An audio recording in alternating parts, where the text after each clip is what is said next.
Bonjour à toutes et à tous et bienvenue dans ce 16e épisode de Tsukimi, surtout pour les gens qui découvrent cette émission en replay car c'est la 3e fois qu'on la relance, c'est la première émission de l'année, donc très sincèrement je vous adresse nos meilleurs vœux au nom de toute l'équipe, je vous souhaite une très bonne année 2023, pleine de mangas, de plein de lectures et tout, sans grésillement ni écho dans les micros, on l'espère.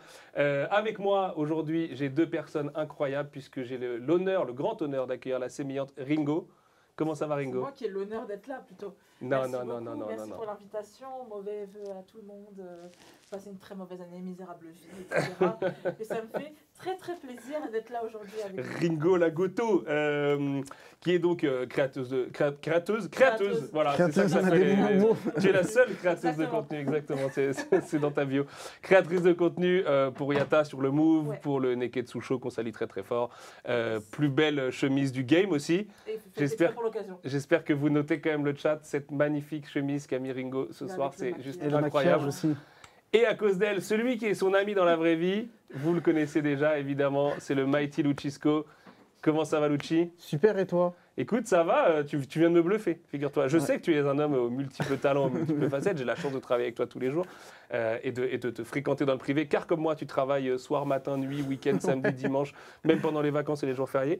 Et que tu viens d'impressionner la régie par tes skills d'ingénieur informaticien. Donc, on essaye. Là, on a le sommaire qui apparaît juste ici. Avec le nouveau sommaire, de Lucci. Il est juste là, hop, je sais plus, c'est comme la météo, c'est à l'envers. Il est là. Concocté pour cette émission. Comme je disais au moment où vous nous entendiez assez mal, c'est un peu une émission sans filet parce que je ne sais pas ce qu'a préparé Lucci.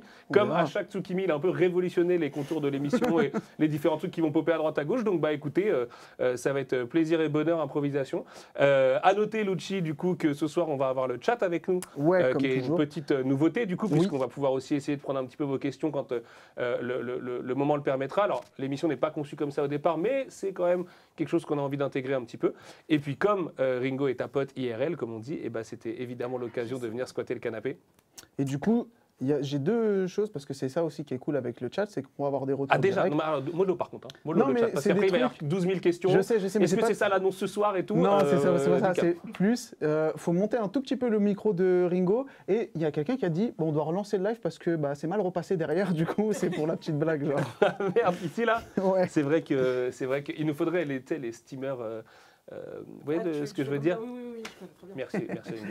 Merci. Bon, écoutez, on a un paquet de trucs à voir ce soir puisque c'est le mois de janvier, donc c'est évidemment un mois particulier. C'est le mois d'Angoulême, le mois de la venue de Ito Sensei. Quand on se reverra la prochaine fois, il sera reparti à Tokyo. Donc beaucoup de choses vont changer pour Mangetsu puisque c'est l'honneur d'accueillir une légende vivante. Mais avant de parler d'Ito Sensei, et on va en parler en long, en large, en travers, on va aussi parler de Mangetsu Life, on va aussi parler de ta carrière de créateuse de contenu du coup, Ringo. On va d'abord revenir sur les sorties du mois et elles sont nombreuses. Mikazuki, jingle.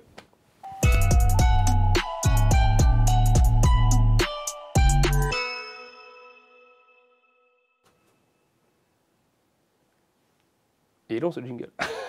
Évidemment, comme à chaque fois, j'ai oublié plein de trucs. Déjà, je voulais faire des très gros bisous à Janice qui quitte Brajlon et Mangetsu à la fin de la semaine et qui est la co-créatrice du coup de Tsukimi avec moi l'année dernière, ainsi qu'Emilie Marley, sa grande pote, qui ne travaille plus chez Brajlon aussi, vous le savez pour ceux qui ont suivi toutes les émissions.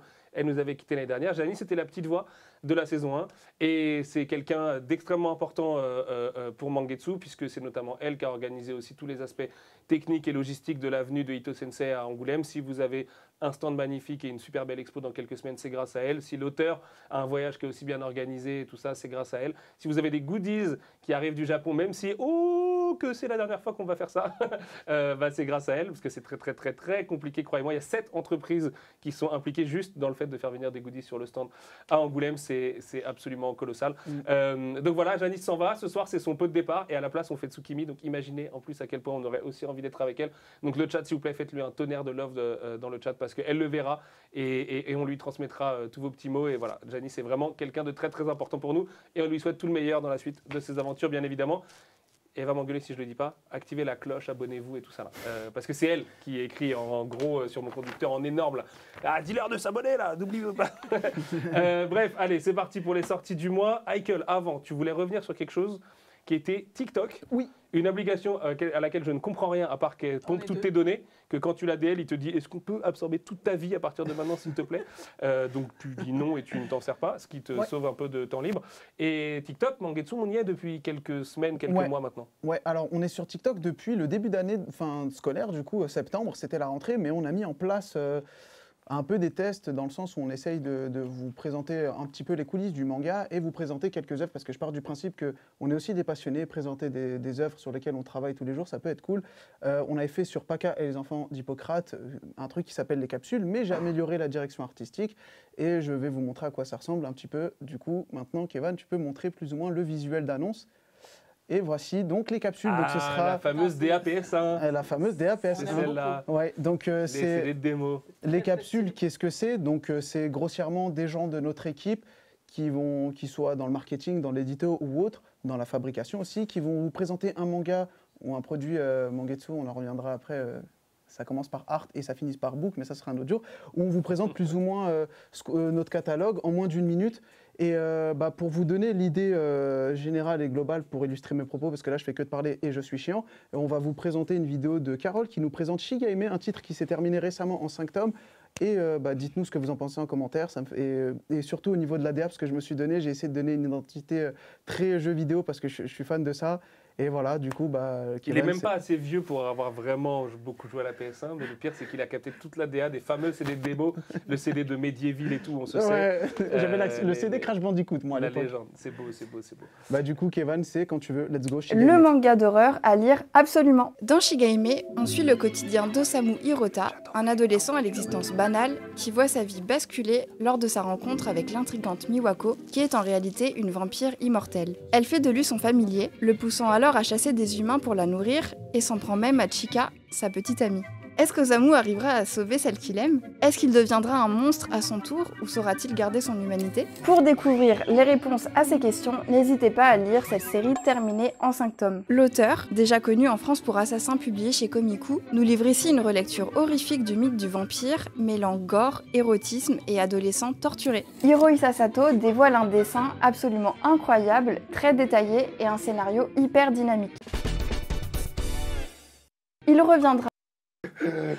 Ce live est un miracle technique, c'est Ringo n'a plus de micro, donc on va... Du coup, là, on lui met des piles comme... Pendant quelques minutes, on va lui remettre des piles, voilà, parce que Ringo fonctionne à piles, à l'ancienne. Envoyez du love à Carole, s'il vous plaît, le chat, parce que Carole, c'est le Kokoro de fou. J'étais avec elle juste avant l'émission, là, et voilà, elle vous salue bien fort, et vous verrez, donc, comme tu le disais, avec elle, passer tous les gens de l'équipe, donc nous, Réma, Carole, Camille, la CM aussi, que vous aviez vu au début de Tsukimi cette saison. Vous allez voir Louis, vous allez voir, enfin voilà, un peu toute la fine équipe. Toi aussi, moi je vais peut-être faire un petit caméo dans la saison. Ouais, c'est ce sera ma seule apparition ever sur TikTok, je pense.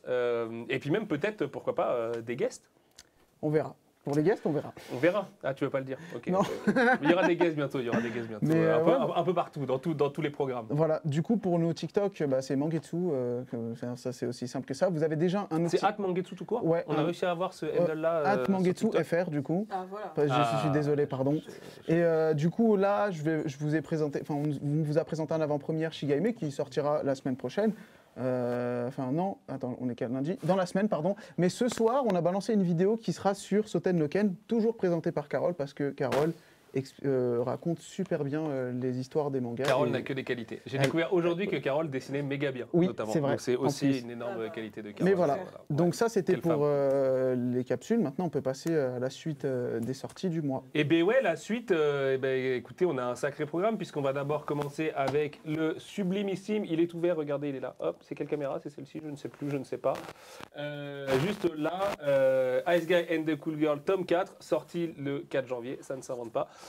Et le 4 janvier, qu'est-ce qui se passait? Et Ice Guy and the Cool Girl était adapté en animé, rien que ça, sur Crunchyroll, avec un premier épisode qui prend un peu de liberté d'ailleurs par rapport au manga. En tout cas, certains personnages arrivent un peu plus tôt que dans le manga. Vous le saviez, au début dans le manga, on était sur un peu au format gag manga avec des sketchs très très courts, ce qui est un peu moins le cas à mesure qu'on avance au sein de l'histoire. Et donc évidemment, l'animé a dû un petit peu réinterpréter tout ça. Mais très très bon animé, 100% plaid des chocolats chauds, ça me plaît. Voilà, c'est un peu comme la série. Toujours un jupe magnifique des personnages sur les couvertures. Toujours une édition first print avec cette brillance absolument sublime. Et toujours la série la plus mignonne de Mangetsu Live, bien évidemment. Voilà, donc on va en reparler de toute façon tout à l'heure, Ringo. Ouais, je sais.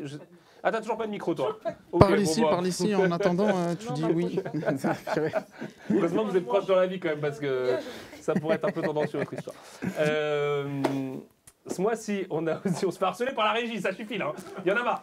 Ce mois-ci, on a aussi Rooster Fighter Tome 4, lui aussi en édition First Print, lui aussi avec sa brillance toute brillante, avec des potara, avec une C4 très très belle. J'ai l'impression de répéter la vidéo que j'ai tournée il y a quelques jours, c'est très étrange. Toujours une excellente série de Shusaku Tani, bien évidemment. Toujours nommé pour la meilleure traduction à Angoulême cette année. On espère très très fort qu'Alex Le Kurita va gagner cette année. Vous le savez, Alex, vous allez aussi le retrouver sur Night of the Living 4 et sur Ron Kamonohashi. D'ailleurs, j'ai bouclé le tome de Ron là tout à l'heure, il y a quelques heures à peine. Quel délice, vous allez vous régaler la famille. Série pour laquelle on prépare un petit collector et tout, mais on a encore quelques temps pour y revenir. Rooster Fighter, c'est de la balle. Allez le découvrir, j'espère, je pense. Allez, si on devait prendre les paris, je pense qu'un jour un animé Rooster Fighter va arriver. Je vous le dis sans information. On discute avec les ayants droit et tout ça, mais je ne sais pas si un animé va arriver. Je pense que quand la série aura 8-9 tomes, parce que là on commence à rattraper un peu l'apparition japonaise, ils vont se dire on ne peut pas ne pas adapter ce truc en animé, ça paraît trop évident. Ouais. Et du coup ce sera la grosse marade à ce moment-là. Mais voilà, je lui souhaite vraiment ce destin. Et puis chez Mangetsu c'est toujours évidemment un énorme carton. D'ailleurs des cartons, on en a un paquet là ce mois-ci du coup, puisqu'on a aussi Aohashi, tome 14, fin de l'apparition mensuelle. Lucci vous fait des cœurs, parce que tout le monde aime Aohashi ici, et en plus Lucci il est comme moi, il aime beaucoup le foot. Tome où il y a un petit peu moins de matchs que d'habitude, on va plus être du côté du centre de formation et des personnages, notamment de leur entraînement avec... alors j'ai failli dire une bêtise, je sais pas à quel point c'est spoiler. Des gens sont peut-être un peu en retard dans la lecture d'Aohashi par rapport à l'apparition mensuelle, donc je ne dirai pas où en est rendu Ashito au sein de Tokyo City Esperion, mais disons qu'il a besoin de progresser pour se mettre au niveau. Voilà, on va dire ça comme ça, c'est un bon moyen de ne rien spoiler. Tome absolument excellent, toujours le meilleur de Yugo Kobayashi, évidemment. Pour moi, c'est le moment où l'auteur est au sommet du sommet du sommet. Et voilà, donc fin de l'apparition mensuelle, c'est un petit pincement au cœur, on va pas se mentir, mais ça reviendra dès le mois de mars, du coup, avec le tome 15. Et puis, je vois la diffusion demain. Donc, je leur dirai, les gars, c'était pas mal quand même quand on publiait en mensuel à Aohashi, vous pensez pas que c'est la bonne solution? Et on y arrivera. Comme on a eu quand même 2 fois de l'apparition mensuelle depuis le début. C'est vrai qu'on a déjà 14 tomes en 1 an et demi d'existence à peine, ce qui est pas mal ma foi. Ouais. C'est vrai qu'il y en a 30 au Japon, donc on est très pressé de rattraper l'apparition japonaise. Et voilà. Mais si on n'y arrive pas, il y aura peut-être d'autres choses de Yugo Kobayashi dans le futur. Alors, le chat a dit un truc intéressant. Il y a 2 teams. Il y a la team continuer la sortie mensuelle et un autre qui a dit non, pitié, pas mon portefeuille. C'est vrai, mais c'est la série la moins chère de Mangetsu aussi. C'est vrai. Ce qui est un de mes arguments. La team 2, on vous enlèvera du replay. Sinon, je ne peux pas aller voir la diff demain, en fait. Sinon, vous allez niquer mon argumentaire, les gars. Donc, c'est pas possible. Mais j'entends, évidemment qu'on ne peut pas sortir toutes les séries mensuellement. Pour le son, quand vous dites qu'il rebug, qu'est-ce que c'est le chat, s'il vous plaît, pour qu'on puisse... Le son rebug. C'est le retour du retour. La tête de Kevin. Suivi Ringo, c'est tout. Oh non, c'est ma faute. La régie vient juste de passer. Il y a des sauts de son, mais rien de grave, un petit écho, juste un petit écho. En soi, il passe là le son. Oh, écoutez, on est désolé pour ce soir, on va s'en contenter pour cette fois. Et puis, on essaiera de faire mieux au mois de février. Ah, ça n'a pas duré, c'est bon. Ok, c'est cool. Ça n'a pas duré. Bon, okay, merci le chat, vous êtes des génies. Un jour, merci on vous invitera tous dans cette petite bâtisse. C'est tout petit ici, il faut le dire. Ah non, oui, parce que là, ça fait vraiment 10 mètres carrés ici. Mais par contre, un jour, on va vraiment essayer de faire quelque chose effectivement avec les gens qui nous suivent le plus et tout. Ce serait quand même vraiment pas mal. On sait que la magie de Twitch, c'est que vous êtes répartis un petit peu partout en France. Ouais. Mais voilà, que ce soit à Angoulême, qui est un énorme salon pour les fans de manga, ou à la Japan Expo, ce serait cool qu'on arrive à se monter un truc un peu, la commu mangetsu, entre guillemets, même si c'est un mot un peu galvaudé. Les Québécois et la Belgique, parce que là, ils ont commené à nous allumer, nos amis francophones. Donc, je suis désolé, je vous oublie toujours les Suisses, les Québécois, Luxembourg, Monaco aussi. Et qu'est-ce qu'on a d'autre? Canada francophone en règle générale, voilà. La MIF qui est en Afrique aussi, parce que je sais qu'on a pas mal de lecteurs de mangetsu en Afrique. Et, ils sont partout. Merci à vous. Et donc, si un jour on peut s'organiser un truc, on s'organisera un bête de trucs. En attendant, on a Tsukimi et c'est déjà pas mal. On a aussi Deep 3, tome 3, qui est sorti la semaine dernière, du coup, avait repoussé d'1 mois, puisque comme je vous l'avais expliqué, je crois, le mois dernier, on avait un petit bug de jaquettes, ce qui fait qu'on a dû réimprimer toutes les jaquettes et toutes les remplacer à la main. C'était un vrai petit bonheur. Excellent tome. Écoutez, je vais laisser le directeur artistique de Deep Three vous en parler, puisque Lucci s'est approprié Deep Three, et il a bien fait, puisqu'il se l'est approprié avant que ça sorte, et que je vous le dise, Deep Three est l'un des plus gros cartons 2022, même, j'ai envie de dire, du manga en France, puisqu'on a fait un démarrage absolument colossal, meilleur qu'Aoashi, pour vous dire, c'est quand même assez fou. En plus de ça, la différence, c'est qu'Aoashi est une série top 10 Oricon et tout au Japon, mais Deep Three, pas du tout. Et donc Deep Three, c'est une série qui commence à construire sa notoriété au Japon. Si bien qu'on a quelque chose comme 15 à 20% des lecteurs mondiaux de Deep Three sont français. C'est juste de la folie en fait. C'est du jamais vu. J'aurais voulu vous le montrer, et je vais vous le prendre pour vous expliquer. Merci à tous de l'avoir acheté. L'auteur, il est fan et il est amoureux. C'est vrai que l'auteur est il a même lâché un putain de merde quand il a vu le nombre de personnes qui avaient apprécié. Japonais, c'est quelque chose. C'est Google Traduction qui fait. On en a parlé avec des gens qui parlent bien japonais. Ils ont dit ça voulait pas dire ça, mais effectivement, quand on appuyait, ça faisait putain de merde, c'est génial. Exactement. À tel point qu'au Japon, sur le tome 5, donc là j'ai le tome 3, je n'ai pas le tome 5, il y a un bandeau avec des photos des créateurs de contenu, mais aussi des acheteurs qui ont pris leurs photos de Deep Three et ils l'ont mis en disant ouais, ça a été un carton en France, c'est apprécié et c'est trop ouf d'en arriver là parce que d'une très belle librairie à Marseille. Oui, d'une très belle librairie à Marseille. Sur un bandeau au Japon, c'est improbable. C'est improbable, mais en gros, ça fait que les auteurs, les éditeurs voient en gros l'engouement qu'il y a autour des réseaux, donc continuez si vous appréciez la série. C'est vrai. Parce qu'en plus, pour l'anecdote, quand j'avais acheté les droits à l'époque, donc il y avait une petite bataille. J'ai jamais trop su qui était face à nous pour les droits de Deep Three, mais c'est une série qu'on a acheté très très tôt parce qu'en fait, moi, je suis tombé amoureux notamment de tout le chapitre où il est face, je vais rien spoiler, mais il est face à sa glace et donc on va aborder des thèmes très sérieux de la vie réelle. Et donc j'ai acheté les droits de cette série après une âpre négociation face à quelqu'un du coup que je connaissais pas. Et puis si bien que l'ayant droit nous a un peu dit mais genre pourquoi en France vous avez un peu pété les plombs sur Deep Three comme ça? Pourquoi est-ce que vous étiez autant au taquet dessus et tout? Et je leur ai expliqué, je leur ai dit bah écoutez moi j'adore l'approche, un héros métis c'est rare, on a Aoashi, on fait quand même pas mal de mangas de sport même si des fois c'est du what the fuck avec Ping Kong ou un peu plus tranche de vie avec All Free ou quoi. Et en fait, c'était un peu genre, ok, mais whatever, faites un peu ce que vous voulez, les gars, si vous voulez. Et on se retrouve là, nous, à regarder des chiffres, et c'est taré. Genre la 10e semaine de Deep Three, il y avait encore plus de 1000 acheteurs de Deep Three. Vous faites les calculs et en fait, vous arrivez à un truc qui est... On ne s'attendait pas du tout à ça. On ne s'attendait même pas à la moitié de ça, en fait, pour être honnête. Si bien qu'on va déjà réimprimer le tome 1. Donc c'est charmé. Et en plus, j'adore ce qui s'est passé, même si c'est horrible de devoir décaler un titre d'un mois, mais... C'était la première fois que ça nous arrivait d'avoir un vrai bug de jaquette comme ça. Michael, je ne sais pas si tu veux en parler. Bah ouais, on peut en parler. J'ai un attrait pour les dos, pour la direction artistique au global. Et il y avait juste cette illustration qui était légèrement décalée. Et même au niveau du DPI, donc la résolution sur la C1, c'était pas la bonne. Et moi, j'étais pas du tout fier parce que surtout, c'est un titre que j'aime bien, je me donne à fond. Surtout, par exemple, sur la belle couverture, on retrouve... Les couvertures, donc en carton en dessous, c'est des créas de Michael. Hein. C'est vraiment son idée, son influence. Et tout. Autant les jaquettes sont un peu retravaillées, mais on a repris la DA japonaise. Autant les couvertures, c'est vraiment une créa de Michael et elles sont sublimes. Quoi. Du coup, c'est tout le temps la silhouette de Damian avec quelques planches que je trouve ouf dans le manga que j'essaye de retravailler. Je me suis inspiré plus ou moins un petit peu de la collection Black Mamba de Kobe Bryant à l'époque où il y avait un peu ce délire-là. Et du coup, sur chaque tome, en fait, j'essaye plus ou moins de faire une sorte de mini-résumé avec la silhouette du personnage et jusqu'à la fin de la série. Donc, et plus encore, s'il y a une suite ou autre, on ne sait jamais. Mais voilà, avec un joli logo à l'arrière avec le Rise After the Fall. Pareil, dans le même délire un peu jordanesque et tout ça. Donc voilà. Ce qui est cool d'ailleurs, puisque vous le savez si vous lisez la série, il y a énormément d'invocations, alors sans licence souvent, de joueurs de NBA, mais vous avez Rachid notamment dans le tome 3, qui est évidemment Dennis Rodman, vous avez des poses de Kobe très très tôt dans l'histoire, vous avez un personnage qui porte le nom de Magic Johnson, mais qui a la tête de Kobe, donc 100% Lakers et tout ça. Ouais. Et même moi qui suis un peu un casu en basket, alors un peu moins cette génération-là, parce que c'est vraiment ma génération, les Jordan, les Kobe et tout, mais on prend un vrai gros plaisir en fait à lire cette série. On travaille avec Elvis Rocan, notamment, qui nous fait une relecture en mode basket dessus. On a eu la chance de passer une soirée chez SoFoot pendant la Coupe du Monde. Et l'équipe de Trash Talk, ils ont surkiffé Deep Three. Et donc, Trash Talk, évidemment, moi, ancien journaliste, je les voyais comme tous les gens de SoPress. C'est un peu des grands, quoi, tu vois. C'est la vraie street cred, quoi.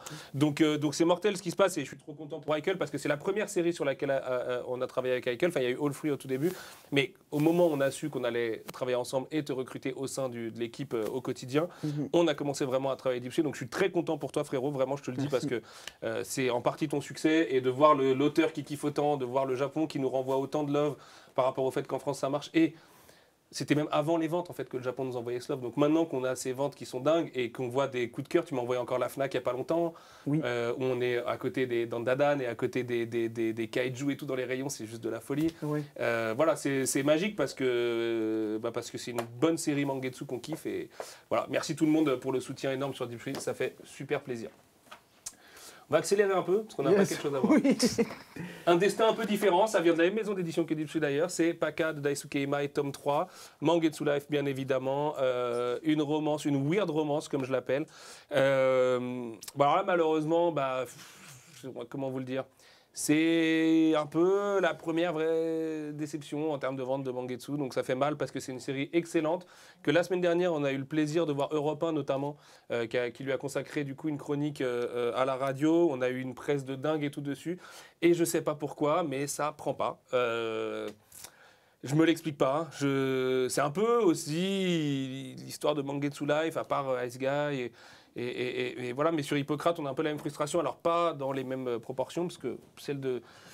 pour le dire concrètement, moi en fait, en tant qu'éditeur, je rêverais de pouvoir publier d'autres titres de Daisuke Imai.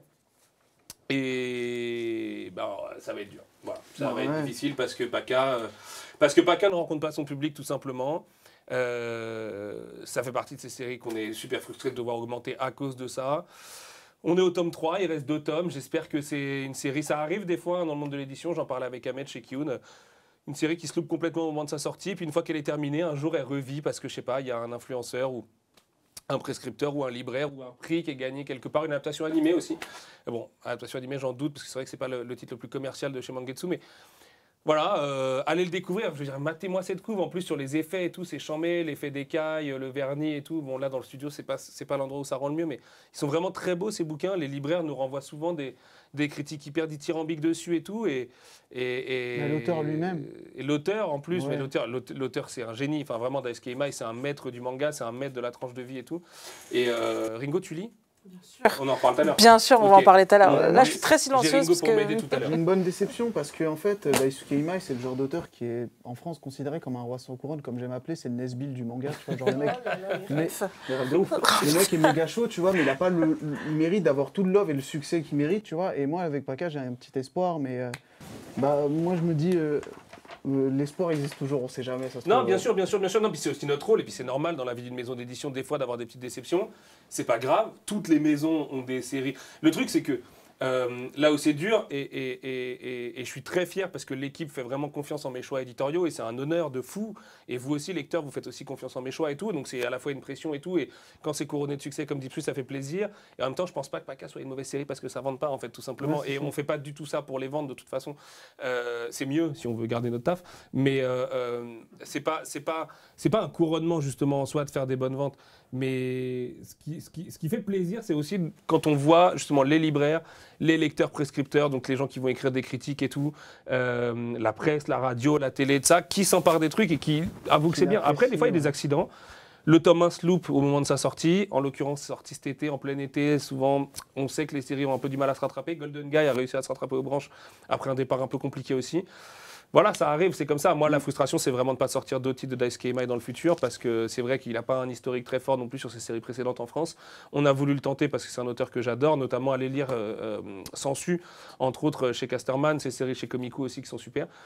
Et voilà, c'est la vie, il y aura d'autres séries. Ça se trouve, la série qu'on va annoncer ce soir, que je suis l'homme le plus heureux de vous annoncer, va flopper aussi en France, on n'en sait rien. Même si c'est un maître absolu et que c'est une star du manga ou quoi, on ne sait pas en fait, on ne sait pas comment ça marche. Ouais. Et c'est à nous aussi de faire le taf, au marketing, dans notre approche commerciale, dans l'édito aussi, voilà, dans ce qu'on propose. Ça se trouve, c'est l'effet qui ne plaît pas, j'en sais rien. Mais on se remet en cause et on fait ce qu'on peut. Je pense qu'il y a un manque d'information. Alors, les gens, si vous voulez vous lancer dans l'aventure Paka et que c'est pas fait, et que je sais qu'il y a énormément de séries qui arrivent, etc. et tout, mais dites-vous que Paka, c'est seulement en 5 tomes. Donc ça veut dire que vous n'avez pas largement le choix, mais vous pouvez vous dire que si vous lancez dans cette aventure, ça ne va pas être un gouffre où vous allez devoir acheter énormément de tomes, vous allez lire un petit bonbon pendant 5 tomes, et vous allez apprécier l'auteur, sa patte graphique, le scénario, parce que vraiment, il y a un mélange yokai et romance, il y a un triangle qui est très ouf, et en plus, ça parle d'eau et tout, donc triangle des Bermudes, ça, hop. Mais, je rigole, mais en gros, c'est un petit bonbon, c'est un titre que j'aime beaucoup, je l'avais dit plusieurs fois, et même en interne, c'est un peu le coup de cœur de tout le monde. Grave, de l'équipe édito, en tout cas, c'est vrai que les filles sont fans de Paka. Et donc Et voilà quoi. Non, mais on va pas être plus dramatique que de raison non plus. Ça arrive, c'est la vie. Ça n'empêche pas tout notre amour pour Daisuke Ima et pour cette série. On va être ravis d'aller jusqu'au bout. Et voilà. On ouvre un petit chapitre. On a 2 auteurs phares, puisque c'était les 2 auteurs qui avaient chacun leur collection au lancement de Mangetsu. D'abord avec Keiji tome 10. Déjà, Keiji tome 10, c'est fou. J'ai l'impression que Mangetsu s'est lancé avant-hier, mais je vois tome 14, tome 10 et tout ça. Ça paraît assez dingue. Bah voilà, hein, Keiji, toujours une frappe absolue, toujours un classique énorme du Shonen Jump, toujours l'histoire romancée de Keiji Maeda. Allez la lire, c'est pareil, c'est pas la série qui marche le mieux de Tetsuhara chez nous. Pourtant, c'est sûrement un de ses plus gros succès au Japon et le personnage est vraiment une mascotte dans tout le Japon, les salles de jeu et ailleurs. Mais voilà, c'est pas, pour le coup, Keiji, je suis un peu moins inquiet justement sur l'aspect redécouvert. Je sais que c'est une série que des gens vont découvrir un peu tous les ans. Il y a énormément de mangas qui sortent. Il y a plein de gens qui ne peuvent pas lire Keiji aujourd'hui parce qu'ils disent vas-y, je le lirai dans 2 ans en fait quand j'aurai fini de lire, je sais pas, Kingdom et d'autres séries qu'on pourrait un peu rapprocher de celle-ci. Et elle sera là, elle sera dispo sur les étals et tout. On va s'en occuper. Et moi j'aime toujours autant cette femme, mais voilà. Vous n'êtes pas beaucoup à l'apprécier effectivement. En parlant de femmes, justement, on a la nouvelle série de Tetsuhara qui sort ce mois-ci qui s'appelle Ikusanoko. Regardez comment elle brille de 1000 feux. Même le studio, avec toutes ses mandarines et tout, la font briller. Les 2 tomes qui sortent en même temps, le 18 janvier prochain. Michael, je crois que tu as prévu un petit quelque chose pour nous parler d'Ikusanoko. La régie, est-ce qu'on n'aurait pas un petit trailer à balancer? Yes. Alors ouais, il y a un petit trailer d'Ikusanoko, vous avez quelques planches du manga. Et bah, c'est parti quand tu veux. Trailer. Avant de dominer une grande partie du Japon et de devenir le général le plus puissant du pays, Oda Nobunaga était le pire vaurien qu'on ait jamais vu.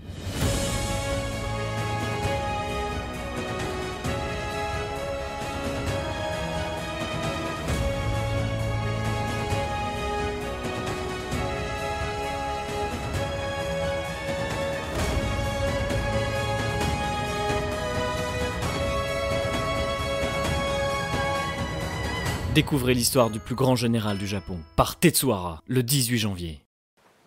C'est le trailer d'Ikusanoko réalisé, du coup je le disais, par Michael avec la voix off de Louis du service commercial marketing. Notre premier trailer avec voix off, mais pas le dernier, puisque vous verrez bientôt un autre trailer, aussi avec des sabreurs, qui sort au mois de février, avec une très très belle voix off, tournée en studio par un comédien professionnel, Yes. et une très très belle tuerie. Je parle bien évidemment de Mibugi Shiden, série dont on reparle dans le prochain Tsukimi, du coup, puisque les tomes vont arriver là, tout bientôt, au bureau. Ikusanoko, la légende d'Oda Nobunaga, donc. Alors, c'est une série qui vient de s'achever au Japon. C'est le premier titre inédit de Tetsuhara chez Mangetsu. C'est un titre totalement inédit en France, bien évidemment. Donc, contrairement à Soten et Keiji qui étaient déjà sortis par ailleurs, celle-ci ne l'était pas. Il y a des couvertures bien disco, assez bourrées de couleurs et tout. Ce qui est fou, c'est que Monsieur Hara a quand même un certain âge aujourd'hui et il n'a rien perdu de sa superbe. C'est assez taré d'ailleurs. Bon, il n'y a pas que sur la couve que c'est zinzin, hein, parce que vous allez ouvrir le bouquin, vous allez avoir un petit marque-page avec panneau de métal qui est offert à chaque fois. Vous avez une couverture couleur là, et puis après, bah, parce qu'on est comme ça, vous avez une page couleur, et puis vous avez une autre double page couleur, et puis après vous avez une autre double page couleur encore, et puis une dernière page couleur, parce qu'il ne faut pas quand même déconner, et après c'est parti du coup là-dedans. Pour les fans de Tetsuhara, vous allez être en terrain conquis, c'est clair et net, puisque bah, le trait de l'auteur est impeccable, que Oda Nobunaga est une obsession pour lui, vous le savez, le personnage apparaît notamment dans Keiji. Oda Nobunaga, donc général, je dis empereur dans la vidéo qui sort ce soir, je m'en veux beaucoup, parce que c'était un général militaire, c'était pas du tout un empereur, même s'il a un peu officier et son influence était celle d'un empereur, mais... La différence, donc ce que je voulais dire, pardon, avec pas mal de séries qui évoquent Oda Nobunaga, notamment à l'âge adulte avec sa moustache absolument légendaire, la même que son papa, si l'on en croit la façon qu'a son papa d'être dessiné dans Ikusanoko, c'est que là on va le voir à l'enfance. Et à l'enfance, il ne s'appelle pas Oda Nobunaga, il s'appelle Kippochi. Et Kippochi, il a mené une vie de vaurien. Alors, ça fait un peu genre, il vient de la street et tout quand on lit Ikusanoko. En vérité, il ne faut quand même pas se mentir, il vient évidemment d'une famille de grands militaires, une famille noble.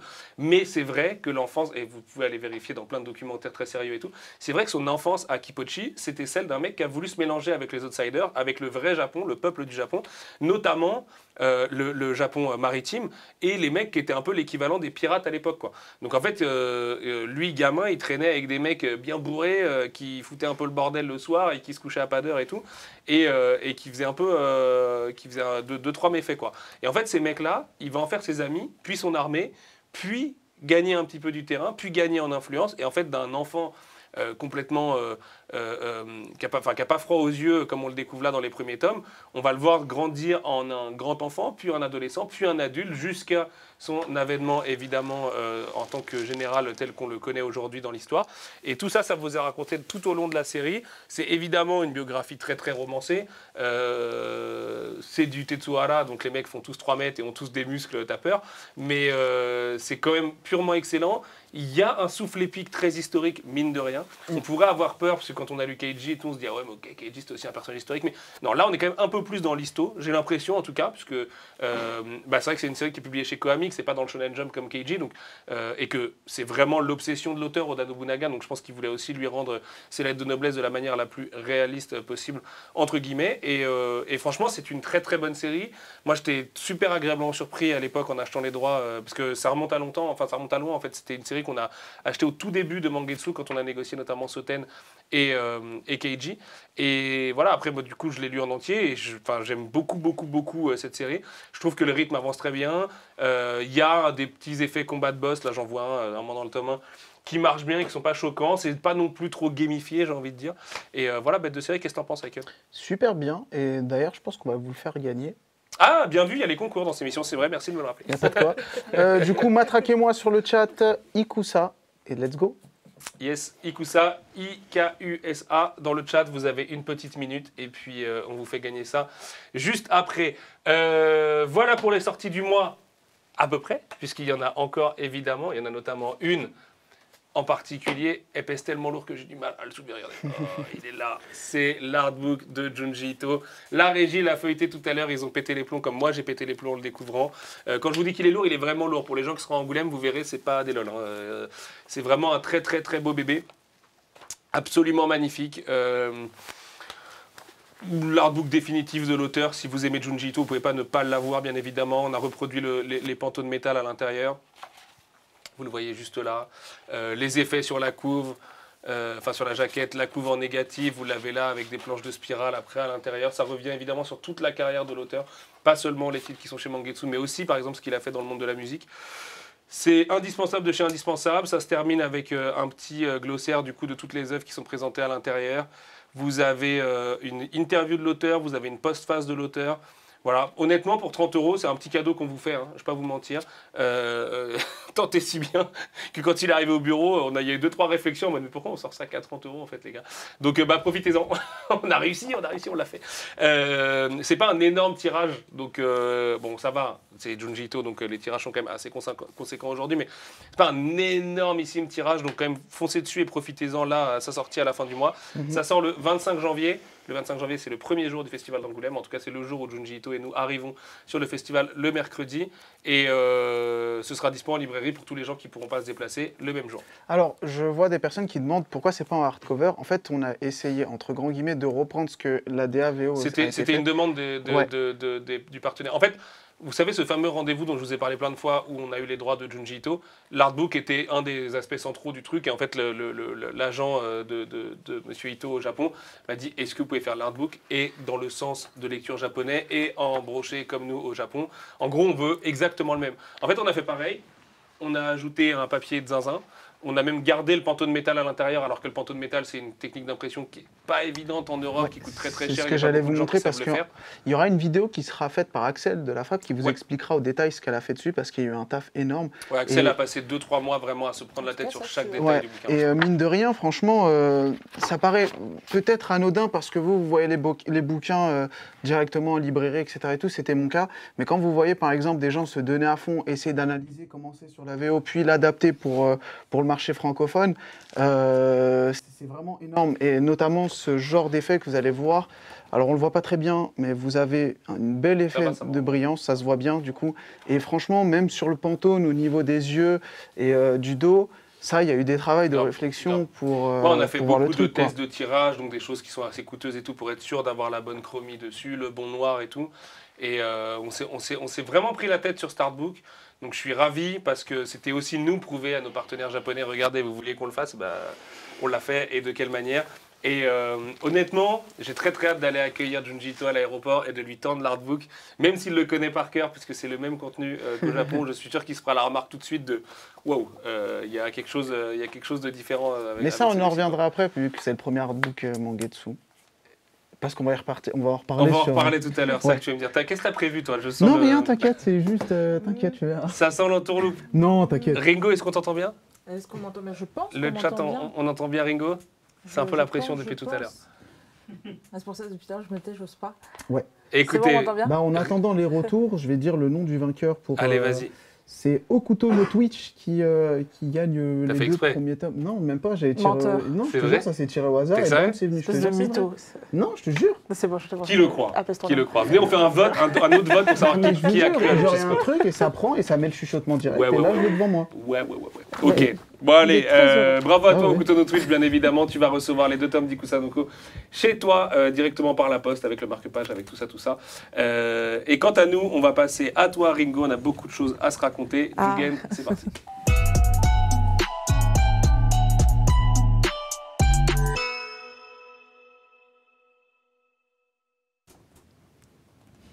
Ringo, où est-ce que tu as acheté cette chemise?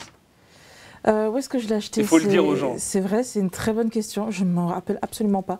Alors qu'elle est récente. J'ai une mémoire atroce en même temps. Pour les gens qui posaient la question le mois dernier, je vais t'aider à te rattraper. Le pull Tomier, c'est sur le store Crunchyroll US. Et ne faites pas ça, 100% de douane à l'arrivée. Donc, ou alors faites une énorme commande. Pour le coup, il y a des figurines assez cool, notamment sur Uzumaki et tout ça, qui sont produites par le store US. Bah, celles-ci vont arriver en Europe, donc ne faites pas la connerie de la douane. Mais voilà, vous pouvez le choper là-bas du coup pour Noël 2023. Ma petite Ringo, on va parler de ton parcours.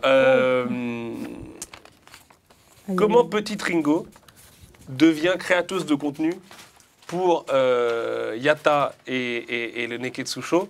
Je veux toute l'histoire complète. Oh là là. Comment se passe la découverte? Où? Est-ce que c'est des grands frères? Est-ce que c'est l'école? Et c'était quoi le premier choc? Alors, du coup, comment on en est arrivé là? Tu veux l'histoire de ma découverte? Complète, je veux la totale. Oh là.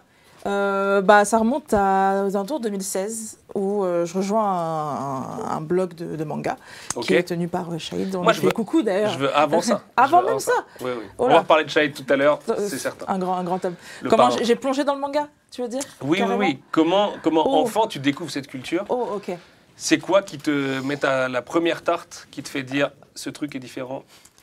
J'en veux plus. Alors, je pense que je suis pas très originale par rapport à ça, mais c'est mon grand frère, mes cousins avec Club Dorothée, Dragon Ball, tout ça. Okay. Donc déjà, j'avais les tomes de Dragon Ball à la maison, ça passait à la télé voilà. encore, les Nicky Larson, bon ça. C'est un peu comme les gens de ma génération, hein, fin des années 90. Ensuite, qu'est-ce qui me fait complètement rester dans ça? C'est, je pense, un manga que je lis en CM1. Ma prof avait ramené des mangas. Il y avait les 6 premiers tomes de Fruit Basket. Okay. Et Fruit Basket, ça a été un choc pour moi tout de suite. J'avais déjà lu des mangas avant, Tokyo Mew Mew, ce genre de choses. J'avais vu l'animé. Mais Fruit Basket, vraiment, je me suis dit, ah ouais, ok, d'accord. Là c'est pas des lol. C'est vraiment un truc hyper sérieux. C'est hyper profond. L'histoire, elle est incroyable et tout. Donc, j'étais à fond dessus. Je suis content parce que c'est la première fois que Fruit Basket est cité, je crois, dans Tsukimi. Ah ouais. Et c'est effectivement une série très importante de la culture manga de beaucoup de gens de ta génération, effectivement. Ouais. Fin 90s, début 2000. C'est une série clairement. qui a vraiment, je pense, changé un peu reconfiguré le cerveau de pas mal de gens, notamment des lecteurs aussi qui découvraient que c'était pas que le shonen, tu vois, tout le temps, et la baston. Et à l'époque, les 2 shoujo vraiment qui marchaient, c'était Nana et Fruit Basket. Exactement. Il y en a eu plein d'autres autour, mais c'est vraiment les 2 en tout cas. Et Nana est très identifié. Là, le Fruit Basket est vraiment plus générationnel, j'ai l'impression. Ouais. Après, il y a une dernière animé qui est sortie, donc ça a remis un peu sur le devant de la scène. L'éditeur qui a le manga à ressortir en gros en double volume. Donc c'est un peu revenu sur le devant, mais à l'époque, en tout cas, j'étais... Waouh, c'est quoi ce truc? C'est pas que la bagarre, les mangas, c'est quand même cool. Et du coup, après, j'ai enchaîné. J'ai fait. Mes parents m'emmenaient toutes les semaines à peu près au Virgin Megastore. Waouh, c'est super vieux. Mais t'as 30 piges, Et comment... parle mieux, quoi. Parle mieux, on ne veut pas t'entendre. On est d'accord. Reste à ta place, lis le chat. Non, mais on a le même âge. T'as pas connu le Virgin Ouais, je Megastore? 26, voilà. trop jeune aussi. Voilà. Il fait des dés avec des démos de PS1, si tu veux. Non, mais c'est donc, vrai. Mais il a mon C'est lui âge qui en fait crarer plus. le trentenaire. Là. Mais en fait, ouais, du coup, ils allaient faire leur magasin, ils me laissaient comme ça, il y en a rien à foutre de moi, ils me jetaient.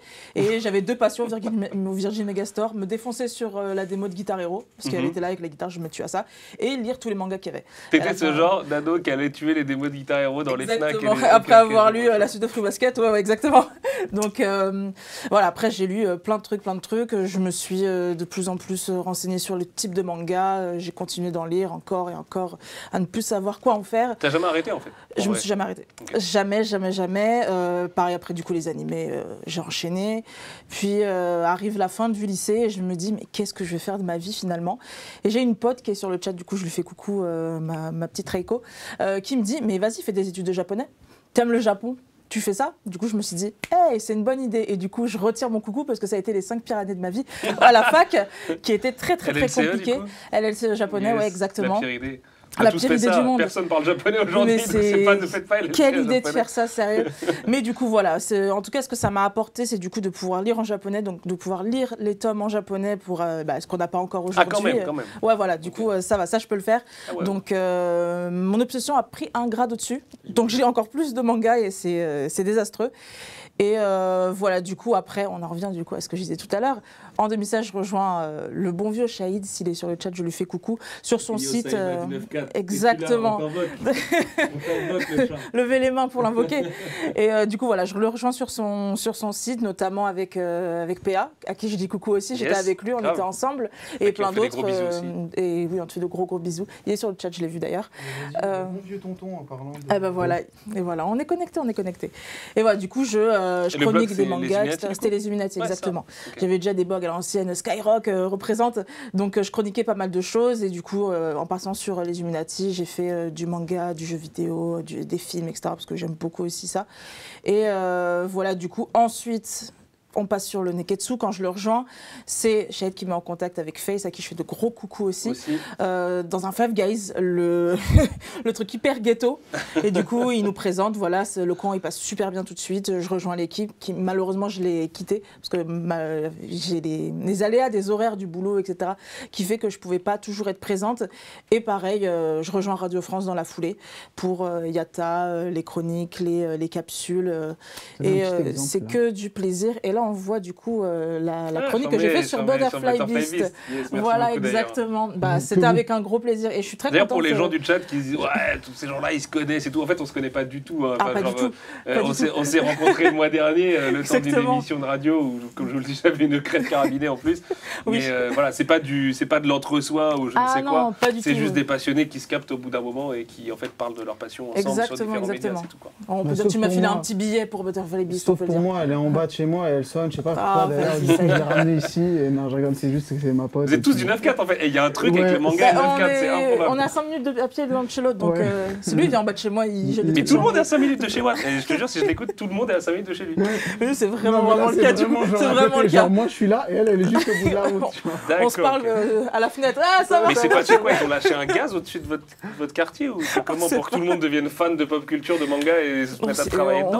On sait pas, et on s'est rencontrés que l'année dernière du coup. Le commandant, c'est près de chez moi aussi, c'est toi qui me disais l'autre jour. Le commandant, c'est 2000. Genre, il y a moi, le commandant et Ringo. Il habite dans notre ville? Ouais. Mais c'est incroyable, on va le capter. Voilà, quand je vous dis que. Tu vois, il est où? Il est où? Tu vois l'arrêt juste après toi en tram?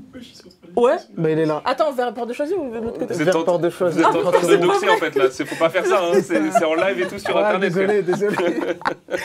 Mais c'est incroyable, vas-y, on se fera une bouffe avec lui. Mais du coup, voilà. Et voilà, maintenant je suis chez Radio France. Ça se passe très très bien. Je fais des chroniques, celles qu'on a pu voir du coup sur Butterfly Beast. Au début, je m'axais plus sur ce qui est mainstream parce que c'est ce qu'ils avaient demandé du coup. Et je suis très ravie qu'ils aient pu changer un peu leur vision des choses parce que moi j'aime bien parler de choses qui ne sont pas très connues entre guillemets. Butterfly Beast, pardon, c'est quand même assez connu, mais à côté d'un Naruto, etc., c'est pas le truc le plus connu. Voilà, je me doute bien. Je veux bien qu'on vende 1 million de Butterfly Beast chaque année. Par contre, serait tellement bien. Ça me plairait bien. Mais du coup, ouais, moi, serait pas mal. mon maître mot vraiment dans ce que je fais dans les émissions, tu as pu voir quand tu étais venu, j'avais parlé de la Grande Traversée. Voilà, c'est vraiment les mangas qui ne sont pas assez mis en avant à mon goût. Parce que je me dis aujourd'hui, un jeune ou même quelqu'un qui connaît pas trop le manga ou qui en consomme très peu, il arrive à la Fnac, il est débordé.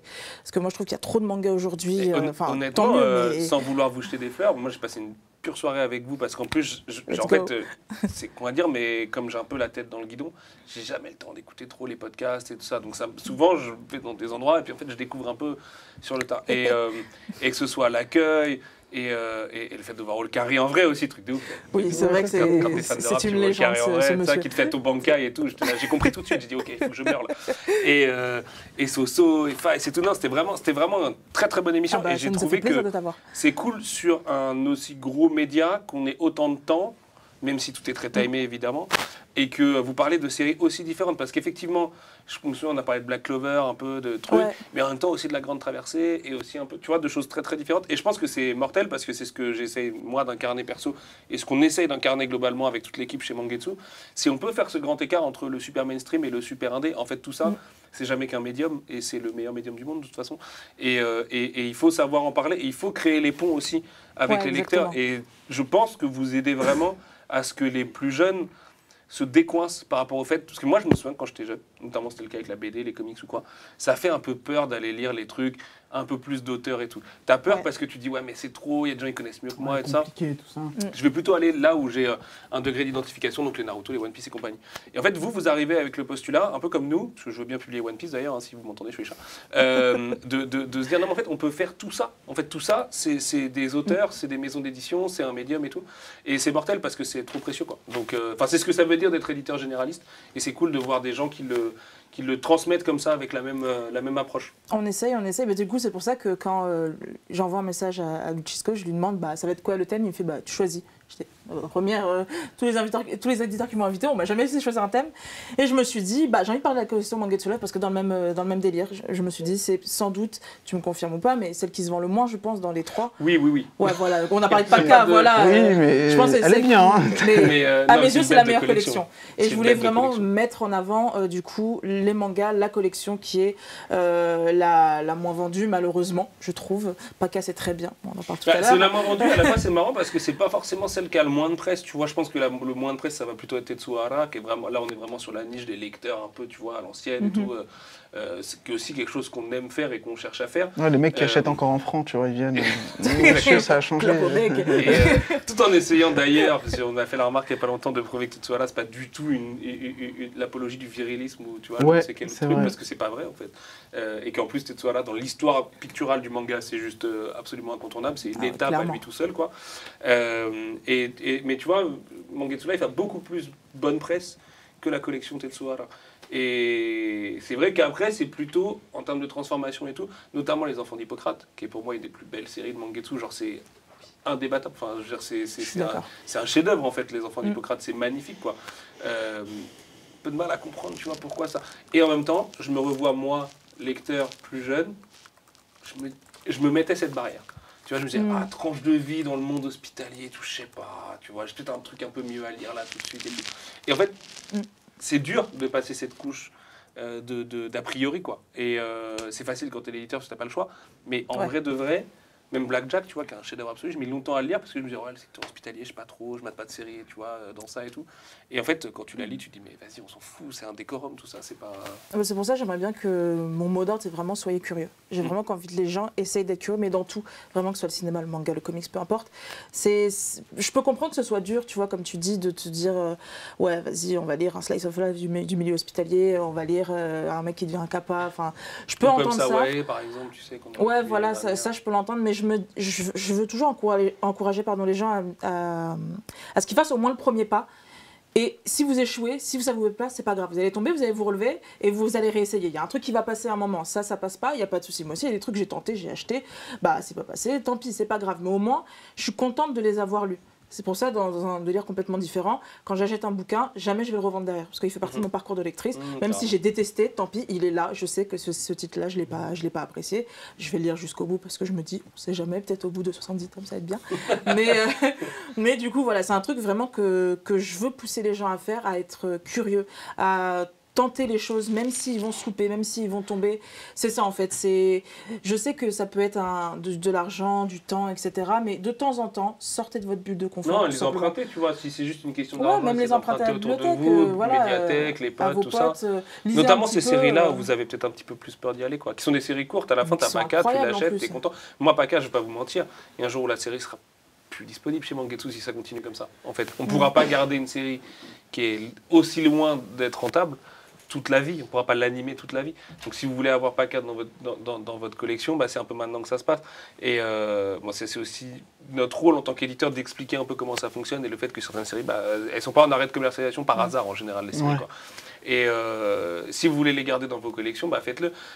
Je ne vais pas vous mentir, moi je cherche des tomes de Moonlight Act désespérément ces derniers temps. Autant vous dire que c'est compliqué. Et c'est une série que j'ai lue, du coup en anglais, et en français, c'est juste impossible. Et en fait, je me dis, merde, j'aurais vraiment dû l'acheter à ce moment-là. Et voilà, donc c'est aussi important d'avoir ces infos-là pour... Puis c'est que 5 tomes, comme tu le disais tout à l'heure, et Les Enfants d'Hippocrate ne sera pas une série forcément très longue. Ice Guy, c'est vrai, c'est aussi la demande des Japonais. On a dû le publier en format un peu agrandi, donc c'est un peu plus cher et tout, mais c'est aussi pour ça qu'on a fait le first print à côté. Pump Sawai, ça fait partie du lancement de Mangetsu, donc on le gardera forever, et c'est un auteur qu'on aime beaucoup, donc l'auteur de Tout au bout du quartier. Et pour la Detective Agency, du coup, tome 1, qui est une série qui reprendra quand l'auteur en aura fini avec ses soucis de santé. On lui envoie beaucoup de force encore une fois. On a Ma revenante bien-aimée qui va arriver, qui est aussi une romance totalement perchée, what the fuck, et tout ce que tu veux. Tunnel to Summer aussi, dans une approche un peu plus mainstream, qui a son adaptation animée, du coup, qui est mortelle, là, qui est sortie au cinéma au Japon. Et c'est une belle petite collecte, Mangetsu Life. C'est la meilleure, je tiens à dire. Sur le chat, il y avait beaucoup, parce que je leur ai demandé c'était quoi leur série Mangetsu préférée. Il y a énormément de Panda Detective Agency. Ah ouais? Ouais, beaucoup. Mangetsu Life, du coup, tu veux dire? Mangetsu Life, pardon. Okay. Et du coup, ce qui ressort le plus, c'est Les Enfants d'Hippocrate. Et je crois que c'est ton manga préféré chez Mangetsu Life. Oui, c'est Mangetsu tout court. C'est mon manga préféré chez Mangetsu. C'est Les Enfants d'Hippocrate. Ça a été un coup de cœur tout de suite. Je suis tombée amoureuse de Mako. Il est adorable. Il est incroyable, ce bonhomme. Un peu à la Daisuke Mai d'ailleurs. Je fais vraiment le parallèle entre les deux. Et pas parce que les deux sont publiés dans le même magazine Shugakukan et tout, mais des maîtres de leurs médias qui ont choisi de faire des histoires où ils savent pertinemment que ce ne sera pas le prochain Naruto, mais qui sont absolument excellentes et qui sont toutes douces et qui, pour le coup, tu t'en sors pas vraiment indemne en fait, de ces lectures-là aussi. C'est clairement ça. Moi, personnellement, quand j'ai lu les Enfants d'Hippocrate, j'ai bouffé les totems. Déjà, j'étais subjuguée par le trait déjà de Higashimoto, qui est incroyable. Puis l'histoire, vraiment, Mako. Déjà, je pensais que c'était une femme au début. J'ai fait. En fait, c'est ça un mec. Mais c'est voulu, c'est voulu. Même Mako est un prénom plutôt féminin au Japon. Ça peut être pour les hommes. Mais vraiment, sur la couverture, je me suis dit, c'est une femme, mais au final, c'est encore mieux que ce soit un homme. Parce qu'on est complètement à l'opposé de ce qu'on peut avoir du côté de la collection shonen avec Hara, par exemple. Vraiment, la virilité bien comme il faut. Là, vraiment, Mako, c'est une bulle de douceur. C'est un bonbon. Quand je lis, pourtant c'est le milieu hospitalier avec des enfants, donc c'est quand même assez pesant, mine de rien. La fin du tome 5, je l'ai fini tout à l'heure, j'étais pas bien. Je me suis dit, qu'est-ce qui se passe? Mais j'aime beaucoup le personnage de Mako, ce qui se construit autour. Je pensais que ça allait être vraiment quelque chose de très, très épisodique. Un patient, un chapitre un peu. Et au final, non, il y a vraiment une histoire qui se construit au fond. La relation entre Mako, son père, et surtout Mako et son frère, elle est hyper intéressante. C'est quelque chose d'assez profond. Tu vas voir dans le prochain tome qui sort. Déjà dans le tome 5, ce qui a été dit un peu, j'étais ouh là là là là. Mais c'est quelque chose que j'aime beaucoup, et en plus, surtout le cadrage et la mise en scène de Higashimoto, je la trouve hyper intéressante. Il y a des fois où sur une page, on va avoir le frère qui est là, le père qui est là, et Mako au milieu. Du coup, il est écrasé entre eux. La scène de l'ascenseur, c'est le 5 ou c'est le 6, je sais plus. Ouais, moi ça me dirait que c'est l'ascenseur. L'horreur. Non, parce qu'il y a un surcadrage de ouf dedans. Non, mais encore une fois, moi j'avais parlé de Paca tout à l'heure avec la relation triangulaire, entre guillemets. Là, on en retrouve une autre, mais elle est plus familiale et elle est exceptionnelle. Parce que, pour le coup, le titre est bien choisi pour Les Enfants d'Hippocrate, donc qui fait écho au serment d'Hippocrate. Mais il y a le truc de ouf qui fait que les trois, ils ont leur façon, tout en restant fidèles au serment d'Hippocrate, de voir la médecine. Et c'est insane parce qu'en fait, il n'y en a pas un qui a tort en fait. Il y a juste des différentes façons de penser. Il y a un côté un peu Shifumi dans le sens où tu en as un qui a raison sur certains points, mais que l'autre a raison sur certains points et que l'autre a tort. Enfin, c'est ouf. Et ce qui est l'une des méga forces de la tranche de vie. Et j'en fais volontairement un genre très large dans lequel nous, on va tout encapsuler et tout mettre sous la houlette de Mangetsu Life. C'est que ça te présente des choses qui sont jamais manichéennes. Et où vraiment, tu as plusieurs. Même quand c'est douceret, même quand c'est guiré et que ça parle pas forcément justement de pédiatrie ou quoi, tu as toujours ce truc de. Tous les personnages apportent vraiment un élément et une réflexion. Et tu peux être d'accord avec eux. Dans Paca, tu as le droit d'être d'accord avec. Clairement. Enfin, même, tu as des espèces de twist et tout, où tu te dis, ah ouais, ok, en fait, j'avais pas vu venir ça. Et tu vois, ça traite les flaws, comme on dit, enfin, les différents défauts que les gens peuvent avoir et tout ça. Et ouais, c'est des séries qui sont très belles. Ouais, j'adore, franchement, même dans Les Enfants d'Hippocrate, dans le dernier tome, là, je sais pas un spoil, mais on se concentre plus sur Aoba, du coup, la jeune CLS, je crois que c'est ça, j'ai découvert ce que c'était du coup. Spécialiste. Voilà, j'ai découvert ce que ça voulait dire dans le tome, et c'est hyper intéressant parce qu'elle, comme Mako, elle est très solaire, et au final, elle commence à devenir pas hyper sombre, mais vu que le frère de Mako, il est assez virulent avec elle, mine de rien, elle a un choix de vie aussi qui se pose à ce moment-là, et je trouvais ça super intéressant d'aussi travailler ça, parce que ça parle du milieu hospitalier, mais ça parle aussi, comme tu as dit, la relation entre les trois. Je dirais même que c'est plus une relation à 4 parce qu'il y a la mère aussi qui n'est plus là, mais il y a un truc qui flotte de fait, bien sûr, avec bien elle. sûr. Ça, c'est hyper intéressant. Il y a un lien qui les entoure. Il y a un truc hyper cool, familiaux aussi, parce que du coup, Aoba qui va peut-être se marier, elle ne sait pas trop, est-ce qu'elle accepte, est-ce qu'elle accepte pas, est-ce qu'elle va partir. Qui est un bête d'arc, pour le coup. Mais le début, il est vraiment pas mal. Le choix de carrière de ce qu'elle va faire ou non, moi j'ai envie qu'elle reste, s'il vous plaît, faites qu'elle reste. Je le verrai avec le tome 6. C'est vraiment ultra intéressant. Et je voulais d'ailleurs juste noter, le début, c'est, j'ai complètement oublié le nom du traducteur, de la traductrice japonaise. C'est Ryoko Akiyama, qui a traduit du coup, les 3 premiers tomes. c'est incroyable. Puis après, ça passe à Miyako Slocombe, Miyako, qui est aussi du coup traductrice sur Paka. Exactement. Et c'est pas simple du tout. Elle choisit bien ses séries, Miyako. Ouais, si vous voulez savoir quelle bonne série lire chez Mangetsu Live, suivez Miyako. Exactement. En général, c'est signe de qualité. Mais que ce soit sur Paka ou sur les secrets d'Hippocrate, les enfants d'Hippocrate, pardon, c'est un travail de ouf qu'elle fait parce que traduire de l'hospitalier et traduire quelque chose de très ancré dans la culture, comme les yokai, genre de choses avec des termes vraiment pas simples à traduire. J'ai fait du japonais, je sais de quoi je parle. Chapeau à Miyako Slocombe, vraiment, c'est un truc de fou. Oui, Miyako, c'est la meilleure. J'aime pas dire ça parce qu'on bosse qu'avec des bêtes de traducteurs et tout, mais Miyako, c'est vraiment. Voilà, si elle a gagné autant de prix Konishi, qu'elle est interprète des plus grands réals japonais. Ce sera elle d'ailleurs, l'interprète de Junji Ito à Angoulême, et tout son voyage français. Voilà, Miyako, et puis, en tant qu'être humain, c'est une personne formidable, qui est d'une douceur folle et tout. Et qui d'autre qu'elle pour ces deux séries-là finalement Ça lui correspond. C'est vrai que Ryoko du coup a laissé la traduction des Enfants d'Hippocrate parce qu'elle a arrêté son métier de traductrice. Du coup, elle travaille aujourd'hui chez Picoma, et on lui fait des gros bisous d'ailleurs. Mais on a eu la chance, on a la chance aussi chez Mangetsu Live de pouvoir mettre des traducteurs et des traductrices de très grands talents au service des séries, mais c'est le cas dans toutes nos collections. De toute façon, c'est vraiment quelque chose, vous le savez, qui nous tient à cœur chez Mangetsu, au même titre que le lettrage. La DA, la fabrication et tout ce qu'on essaye de faire. Elsa qui est au lettrage du coup sur... Exactement, Elsa qui nous fait un lettrage de dingo sur les Enfants d'Hippocrate. Je ne sais pas si tu te souviens dans le tome 1, quand Mako a cette espèce de...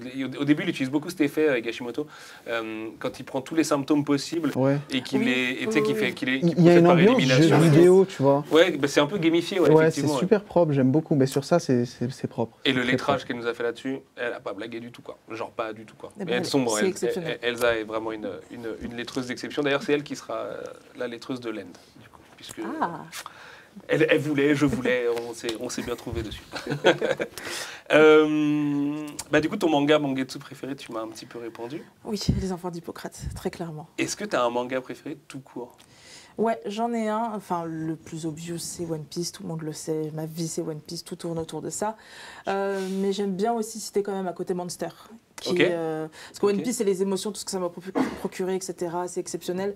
Mais Monster, à côté, c'est vraiment l'écriture. Il y a mon personnage préféré ever dedans. Monster plutôt 20, du coup. Tu fais partie de cette team-là. Monster, clairement. J'ai lu Monster en premier, du coup. Ah, donc forcément. c'est aussi peut-être pour ça. Peut-être pour ça. Moi, je suis team 20, donc souvent, j'ai tendance à dire 20. Moi, je me bats entre les deux. J'ai pas de choix. J'ai l'impression que, tu vois, c'est... Elle m'a passé, vous l'avez vu. Moi, j'arrive pas à jouer. Franchement, Monster, 20... Mais 20, c'est exceptionnel, attention. 20, c'est ouf. La différence... C'est incroyable. En fait, les défauts sont pas les mêmes. Et c'est dur de dire ça parce que c'est deux des plus grandes séries de manga ever, je pense. Enfin voilà, de toute façon, Naoki Urasawa, pour moi, il est dans le panthéon comme peu d'auteurs. Voilà, et puis pour tout ce qu'il fait autour. D'ailleurs, on reparlera de Manben, je pense, ce soir après l'annonce, puisque le Manben de l'auteur qu'on va annoncer ce soir est absolument légendaire. Pour les gens qui sont accros à Manben, c'est le Manben où il passe pas par l'étape des crayonnés, où il passe du sketch à l'ancrage, YOLO comme ça, à main levée, tu te dis mais c'est de la magie là. Et vraiment l'épisode est dingue parce qu'en plus ils sont de la même génération et tu vois Urasawa qui le regarde et qui fait t'es beaucoup trop fort toi. Et l'autre il lui dit je peux te piquer ta technique, ouais vas-y. Et l'autre auteur qui regarde Urasawa en mode non mais toi t'es trop fort parce qu'Urasawa faut bien se rendre compte qu'au Japon c'est, je sais même pas comment expliquer. Urasawa, c'est une rockstar vraiment. C'est vraiment passe, une rockstar. ouais. Bah voilà, il a eu quelques mœurs personnelles qui ont fait des frasques et tout ça. C'est passé à la télé dans l'équivalent de TF1 au Japon, quoi. Donc voilà, Urasawa, c'est monstrueux, quoi. Et effectivement, si vous n'avez pas lu Monster et 20, lisez absolument Monster et 20. Lisez Billy Bat aussi, qui est pour moi souvent un petit peu trop sous-coté. Peut-être parce qu'il y a cette approche un peu recette aussi qui peut avoir. C'est excellent. Et Asadora, qui est en cours de parution aujourd'hui. Ouais, Asadora, c'est superbe. Il est énormément. Asadora, c'est super, ouais. J'aime beaucoup, mais Billy Bat, il est au-dessus pour moi encore. Moi, Asadora, pour moi, là, il est en liste pour être le meilleur Urasawa. Pour moi. Ah ouais, à ce Je moment-là, blague c'est vrai. vraiment. Arrête. Je peux vous faire une Ce qui n'est pas case de évident ouf. avec Asadora, c'est que comme la parution est un petit peu éclatée, Ouais. du coup on attend T'arrives- longtemps entre les tomes et C'est tout. ça. Et puis Asadora existait avant Urasawa aussi. Donc forcément ça crée un peu une différence par rapport à Monster Mais c'est 20, ça. qui sont des vraies créations originales. À 100%. Mais en fait, c'est ça le truc que j'aime bien chez Urasawa, c'est que, en fait, ce que j'aimais bien dans 20th Century Boys, on va parler que de On peut parler, on Urasawa. peut faire une D'accord. émission spéciale Urasawa, Urasawa. c'est- Ce que j'aimais bien, c'est qu'il a su capter l'attention d'une génération dans 20th Century Boys. Il a su capter pas une génération, mais deux, donc son enfance et son âge adulte.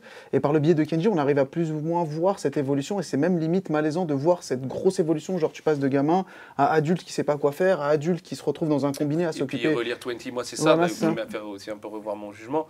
Relire 20 en 2020, après le Covid, Ouais. tu te dis Tu ok. dis, fait ok, écho. le Tu mec, te dis, ok, il est il y a- fort. il y a un truc un peu comme Hiroki Endo sur Eden. Tu te dis attends. Le mec il te parle d'un virus respiratoire proche du SARS et tout. Tu fais c'est quand même un bizarre. sacré délire. Et pour revenir sur mon propos, en fait, on retrouve exactement la même chose dans Asadora, mais plus ce côté historique avec le Japon d'après-guerre qui a, toi, en tant que lecteur et en tant que on va dire, futuriste, entre grands guillemets, tu sais où est-ce que le Japon en est d'un point de vue politique, Bien sûr, ouais. etc. Mais dans Asadora, tu observes vraiment chaque personnage qui essaye d'avancer dans cette nouvelle vie d'après-guerre et de voir ce qu'ils veulent faire. Donc, tu as un personnage qui veut devenir un grand marathon, courir, faire les JO, lui, il me fume. J'adore ce T'en as personnage. une qui va être catcheuse, c'est trop drôle. Une qui va être idol, star de pop. Et puis t'as Asa qui veut devenir pilote. Et tu vois, c'est des objectifs qui sont plus ou moins, on va dire, liés historiquement à ce que le Japon a voulu faire auprès de la jeunesse après Absolument, cette guerre et après ce Tout à traumatisme. Et je trouve que sur ça, il a réussi à capter. Et c'est vrai qu'il y a ce côté, les parents absents, parce que souvent les pères du coup n'étaient plus là après la guerre, de cette génération du coup Ouais. désormais de baby boomers, mais qui se reconstruit totalement et qui fait faire un shift à 360 à tout le pays. Et... Non, Asadora, c'est vrai que c'est superbe. De toute façon, bon, en vrai, quel titre doit savoir, c'est pas bon. On n'aime pas parler de Pluto, alors que Pluto c'est un puissant Non, chef-d'œuvre, plutôt quoi. c'est exceptionnel. Donc, bref, Ringo, Oui. on va faire gagner un manga Mangetsu Life. Oh. Le code, mon cher Michael, c'est... Life is good. Oh, Il est fort. Qu'est-ce qu'on fait? C'est Ringo qui choisit le titre qu'on fait gagner? Bah, moi, j'avais en tête Les Enfants d'Hippocrate parce que c'était son préféré, mais tu peux choisir le titre Mangetsu Life que tu veux et on le fait gagner. petit Mangetsu Life que je préfère. Bah écoute, j'ai envie de partir sur celui-ci. Je vais partir sur Paka parce que ça mérite d'être beaucoup plus connu. Sachant que j'ai vraiment adoré. Quand j'ai lu il n'y a pas longtemps, là j'ai lu hier. Et coup de cœur, tout de suite. Daisuke Imai, j'aime beaucoup. Un stand après qui est chez Komiku, il me semble. C'est ça exactement. J'ai trouvé ça exceptionnel déjà quand j'avais lu. Et je trouve que c'est les mêmes thématiques exactement qui ressortent un peu le côté où une vie ordinaire vient être perturbée par quelque chose. Ouais, Il y a, enfin du coup, un stand après c'est plus un Black Mirror-esque, si je puis me permettre. Mais Paka, c'est vraiment un titre, je trouve, qui mérite son succès. Il y a juste à regarder le travail, le vernis sélectif, sur le travail de relief un peu sur c'est vrai les que là, en voyant écailles la et couve tout. du tome 3, je vais te dire, incroyable. Si la couve du tome 3 avait été le tome 1, peut-être que la série n'aurait pas eu le même destin. Mais... Bah moi, c'est le tome On 1, réécrit la beaucoup couverture l'histoire quand on est éditeur, qui m'a malheureusement, tout de suite happé. Puis le triangle amoureux qu'il y a, etc. Enfin, je trouve que ça part même à la fin du tome 2, en tout cas. Après, c'est un de mes auteurs préférés, peut-être mon auteur préféré, je sais pas, faudrait que je réfléchisse. Mais ça part un peu sur du Hoshimi, je trouve un peu. Bah, de toute façon, Daisuke Imai et Hoshimi, Ou c'est la même génération d'auteurs. C'est clairement la même Des génération auteurs avec qui, à mon Asano, avis, etc. sont croisés, qui effectivement partagent un petit peu les mêmes obsessions pour Ouais. l'être humain. Pas Donc, autant qu'Hoshimi quand même, parce que lui c'est quelque chose quand même d'assez C'est violent. borderline par moment. Hoshimi va plus loin. Mais il va beaucoup plus loin. Il est très nihiliste en plus dans sa façon de penser. Bah, pas dans tout, hein. Sa dernière série est hyper intéressante d'ailleurs. Mais ce sera pas chez Mangetsu, je tiens à le dire. Parce que Tu parles de les gens qui Okaeli vont s'en blâmer Alice. et tout, exactement. Ah, exceptionnel. C'est hyper exceptionnel. intéressant. Je trouve. Ouais. Je suis C'est un mec qui d'accord. arrive à publier 3 séries en même temps et tout. Enfin, c'est un peu... Mais il est zinzin. Mais, Ouais, du c'est coup, attends, fou, hein. mais du coup, en tant que pote, je suis choqué parce que tu as dit, ouais, c'est parmi de mes auteurs préférés, mais t'as pas dit Kiyami, je suis choqué. Bah, je sais tous les auteurs. Non, ça ira. Je crois que c'est mon top 3 en vrai. En vrai Il y a Ino aussi. Ok, bah oui, logique, il faut le mettre dedans Logique, celui-là. logique. Et Umezu aussi, mais bon, ça encore. Ouais, c'est ça autre c'est chose. loin ça. Oui, effectivement. Et comme il... Bon, stop. Ouais, t'abuses. Est-ce qu'on a un gagnant, mon petit Michael? Ouais, alors c'est Scrab 19, ou Scrabby 19, je sais pas, ouais, je crois que c'est Scrabby 19 qui a gagné Il du y a un coup. i ou... Mais en fait, c'est juste qu'il y a 2 E. Ah, c'est Scrabby. Ouais, A voilà. priori. Du coup, Scrabby 19, t'as été sélectionné. let's go. GG. GG à toi, Scrabby19. Tu vas recevoir les 3 premiers tomes de Paka chez toi tout bientôt. Du coup, exceptionnellement, on va mettre les 3 tomes. Comme ça, on est bien. Et c'est sur un lettrage de Anne Demar, en fait, on l'a pas dit tout à l'heure. Qui était aussi d'ailleurs la lettreuse de Butterfly List. Quant à nous, tu vas rester avec nous, Ringo. On va parler Junji Ito un petit peu, puisque Angoulême approche. Angetsu, jingle.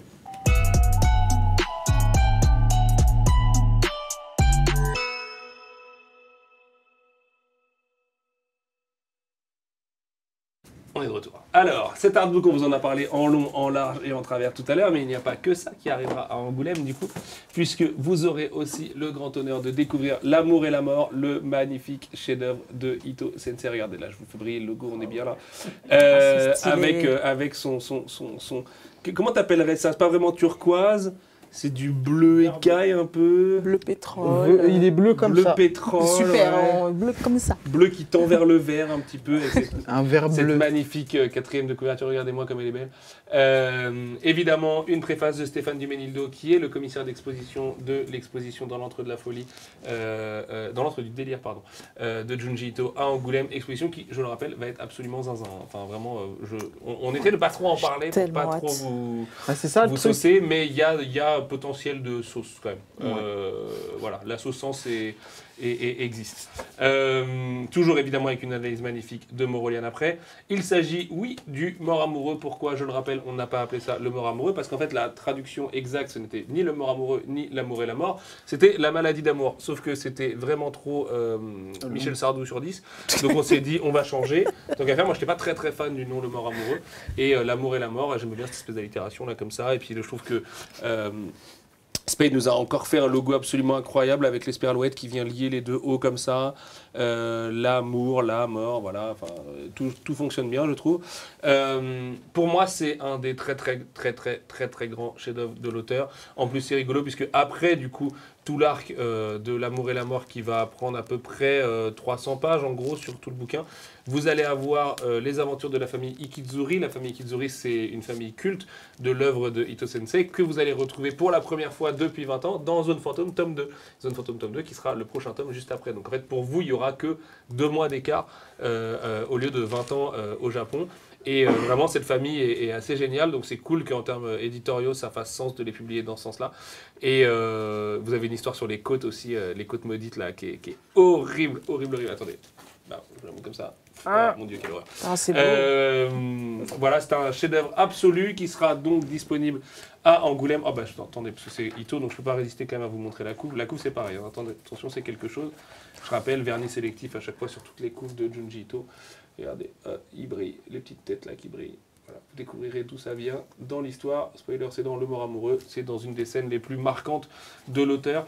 L'auteur qui était à son prime, comme disent les jeunes, en termes de dessin notamment, avec une ambition assez folle sur le dernier chapitre de L'amour et la mort. Enfin, vous verrez, c'est assez zinzin, les scènes de foule et tout, qui dessinent. Donc ça, ce sera dispo en AVP et ça sort tout début février du coup en librairie, donc une semaine après, enfin 3 jours après Angoulême en fait. Ça sortira en librairie pour les gens qui ne peuvent pas venir. Vous aurez aussi, comme je vous le disais tout à l'heure, tous les goodies qui viennent directement de l'expo Junji Ito au Japon qui seront dispo sur notre stand. Notre stand sera où? Alors, on sera à l'Espace Franquin. L'Espace Franquin, parce que je pense que certains d'entre vous vont venir pour la première fois à Angoulême avec cette programmation japonaise assez folle. On rappelle Isayama, Ryoichi Ikegami, parmi les légendes, Junji Ito et d'autres auteurs, peut-être que certains n'ont pas encore été annoncés. Et quels auteurs? Laissez-moi vous teaser ça, attention. Le FIBD n'en a pas fini avec vous, la famille. J'espère que vous avez pris vos réservations, parce que là, vous allez être rendu à une heure d'Angoulême sinon. Nous-mêmes, hein, pour la petite anecdote, alors évidemment, Ito Sensei a le droit au bel hôtel. Moi, je suis en Airbnb et tous les soirs, je dois prendre la bagnole pendant 20 minutes pour rentrer, tellement il n'y a pas de place pour aller à Angoulême. Bon, les festivaliers, habitués du festival, vous le savez, mais trouver un logement à Angoulême, c'est vraiment un miracle. Donc si vous n'en avez pas encore là tout de suite, Postez les annonces dès maintenant et tout, parce que c'est possible, il y a des miracles qui existent quand même. Mais venez cette année, je vous le jure, venez, vous n'allez pas le regretter, ni sur les expos, ni sur les auteurs et les autrices qui restent à être annoncés, ni sur le reste du festival. Ça va être une édition absolument légendaire, je rappelle, c'est la 50e édition du festival d'Angoulême. Vous découvrirez l'affiche dessinée par Junji Ito tout bientôt, affiche incroyablissime, Il mes a fait aïeux. un vrai taf. Hein. Ouais, il a fait un vrai taf, comme on dit. Ouais. Cette affiche sera du coup normalement en vente sur le festival, donc c'est pareil, prenez-la, allez la chercher parce que c'est un souvenir absolument magnifique à encadrer après, à mettre chez vous. Espèce d'affiche best-of, c'est tout ce que je peux vous dire pour le moment. Qu'est-ce que je peux vous dire d'autre? Bon, les goodies, je vous l'ai dit, ça a été une sacrée galère, mais normalement on devrait y arriver. Ils vont être là, l'espace Franquin, donc j'en étais là. Quand vous allez arriver à la gare d'Angoulême, pour ceux d'entre vous qui arrivent à la gare, ce qui est le cas de beaucoup d'entre vous, vous allez remonter vers le centre-ville, puisque Angoulême est un festival outdoor, comme on dit, qui se passe dehors, dans des bulles. Et en fait, l'espace Franquin est un bâtiment en dur que vous allez trouver sur votre gauche au bout de 5 minutes. Vous ne pouvez pas le rater, il y a un énorme Franquin et un Gaston dessus. Nous, on sera au sous-sol de l'espace, enfin au -1 de l'espace Franquin, qui est le grand espace, très moderne, très beau, assez haut de plafond et tout, qui va être complètement habité du coup par l'exposition. Et collé à cette exposition, vous aurez le stand Mangetsu, on n'aura que du Junji Ito, et on va vous vendre du coup les goodies, L'amour et la mort, l'artbook et j'en passe. C'est aussi là que l'auteur va faire ses dédicaces. Donc je vous conseille très fort de repérer l'endroit. Et je vous rappelle tout de suite les conditions de dédicace. Vous pouvez retrouver sur mon Twitter perso les horaires. Je vous les ai postés le week-end dernier en préparant le planning détaillé de l'auteur. Les horaires ne sont pas tout à fait les mêmes tous les jours. Je crois que le jeudi c'est à 16h30 par exemple. Tandis que le samedi, ça doit être à 11h, ou c'est peut-être le dimanche, j'ai peur de dire une connerie. Il y aura sa masterclass aussi, mais elle est sold out là désormais le jeudi après-midi. Normalement, il y aura une captation, donc vous devrez pouvoir la redécouvrir derrière. Peut-être que des gens de la régie ont quelque chose à voir avec ça. Ça balance. Que vous dire d'autre? Les conditions de dédicace. Donc, c'est très simple. Le bâtiment ouvre à 10h du matin. Si vous voulez faire la queue à 7h, ça vous regarde. Il fait froid à Angoulême, fin janvier, je ne vais pas vous le cacher. En revanche, impossible de prédire aujourd'hui combien vous serez à être là au taquet. Puisque notre système, on a voulu faire le système le plus égalitaire possible. Pour une bonne et simple raison, Ito Sensei nous a dit « Je ne veux pas juste voir les gens et faire une signature vite fait et leur dire oui, bonjour, allez, merci, au revoir. » Il veut passer du temps avec chaque personne. D'ailleurs, conditions sanitaires, masque obligatoire, sinon on est obligé de vous refuser en fait, donc ce serait trop dommage, c'est une demande qui émane du Japon, donc c'est masque obligatoire, pensez au gel hydro et tout. Vous pouvez par contre lui offrir des cadeaux. Si les photos sont possibles, ce dont je ne suis pas sûr aujourd'hui, ne surtout pas toucher l'auteur s'il vous plaît, vous mettez juste à côté et puis ça devrait bien se passer. Donc l'auteur va dédicacer pour 100 personnes pendant 2 heures, faites les calculs, ça vous laisse pas mal de temps avec lui. J'espère que vous allez le couvrir de cadeaux, pas trop non plus, il n'a qu'une valise, mais bon au pire on s'arrangera, on saura lui faire un FedEx. Les conditions donc, elles sont simples, tous les matins, c'est le cas le jeudi, le vendredi, le samedi, le dimanche, on ouvre à 10h le matin. Les 100 premières personnes qui passent à la caisse sur notre stand, alors peut-être qu'il y a un minimum d'achat à 15 €, mais honnêtement, vous allez voir, les goodies sont assez chers, alors qu'on ne fait même pas de marge dessus, parce qu'en fait, on les paye cher et qu'on n'a pas le choix, et que l'import et la douane et tout, c'est juste très violent pour nous, dont c'est pas le métier, de faire de l'import. Les 100 premières personnes récupèrent un ticket. Ce ticket est valable dans la dédicace du jour, du coup. Donc le jeudi matin, vous êtes là à 9h30, vous êtes parmi les premiers à passer, vous allez acheter un porte-clés, L'amour et la mort et que sais-je, vous avez votre ticket, l'après-midi vous revenez, le ticket est numéroté, vous avez votre place du coup dans la file et vous pouvez aller rencontrer l'auteur. Est-ce qu'on peut parler d'un goodies en particulier pour ceux qui sont atteints de calvitie ou pas du tout? Comme toi? Pourquoi la casquette? Ouais.